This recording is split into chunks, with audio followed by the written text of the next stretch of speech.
Howdy YouTube, feed me more because today we're taking a look at the WWE Mattel from Series 57, the big guy, Ryback. This is a really cool looking figure. It's got his attire from 2014, 2015. Reminds me a lot of what he was wearing in the build-up to Survivor Series 2014, the battle between the Authority and the good guys, which storyline-wise started really well and then turned to complete garbage. But Ryback, they were building up as this incredible monster. They were really getting behind him. And then in the actual Survivor Series match, he was like the first guy eliminated, and it was just a massive shame. And they really killed him. Sometimes they book him great, other times they book him terribly. Ryback himself, I think, sometimes doesn't do himself any favours. He could be just an absolute beast. You look at Batista, look at Goldberg, Brock Lesnar. They don't have anything cartoony about them. They are just monsters. Ryback is a strong guy. He's got these fantastic athletic moves. He's got a great moveset as well. He's very physically imposing and everything like that.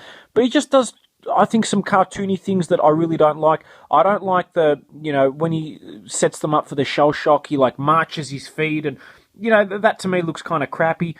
He does have an aggressive moveset though. He's one of the more stiff workers. If you've heard CM Punk's podcast and things like that, a lot of the other wrestlers, if you watch Table for Three as well, say that he works a bit stiff. I got no problem with that, and certainly a really cool figure that I'm looking forward to getting opened up and out of the packaging. On the packaging though, it's the newer, sleeker, red style packaging. I'm interested that they included a photo of Ryback with the orange t-shirt rather than the actual attire, but still it looks pretty menacing there. And taking a look at the back of the packaging, other figures in the set, we've got Daniel Bryan.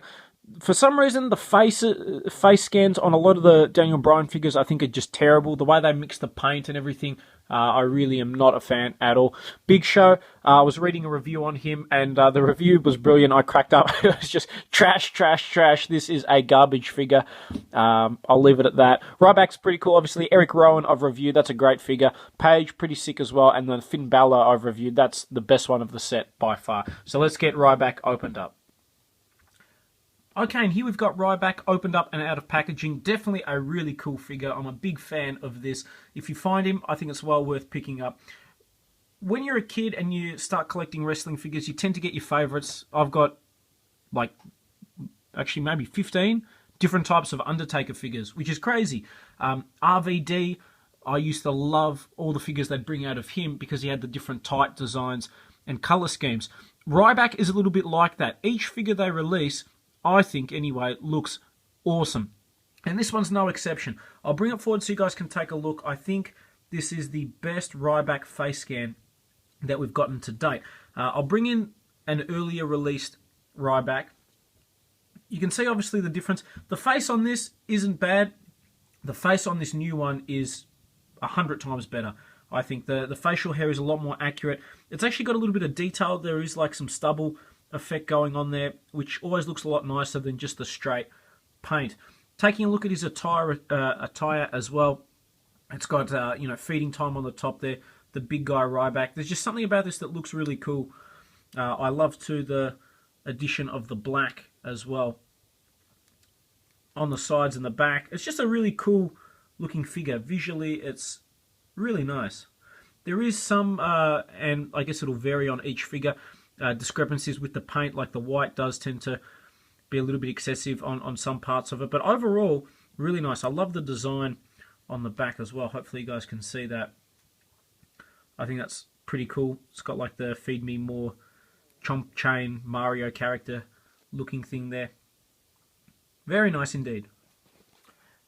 Now, in terms of articulation, Ryback's got the standard basic articulation, which is a ball-jointed head, ball-jointed arms, swivel in the bicep, bend at the elbow, swivel in the wrist. He's got a swivel waist, swivel legs, bend at the knee, swivel in the boot, and swivel in the ankle. So your standard range of articulation, definitely a very nice-looking figure.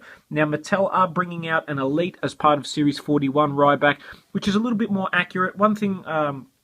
I guess it's cost reasons, and that's the difference between a basic and elite. But Ryback for quite some time has had the elbow pads on, which they don't release for whatever reason as part of the basic figures. They are bringing out an elite Ryback, which looks fantastic. I want to pick that up with the blue attire. It's like an army kind of attire that he's wearing, and that's got the elbow pads. That figure looks sick. But if you're a big Ryback fan, or if you're not a big enough fan to fork out the money to buy the Elite Ryback, this one is well worth picking up. I got him for $15 at Target, which for me is an absolute steal. You can see obviously on the back as well, difference in detail. If I had to pick one, honestly, I'm picking this newer released Ryback. Whilst the design on the yellow one is brilliant and looks really cool, this one I think suits Ryback a lot more. The face scan is a lot better as well. And I just think it's a more modern and accurate representation, even the longer tights and things like that as well. So I hope you guys have enjoyed this review on the WWE Mattel Basic Series 57 Ryback.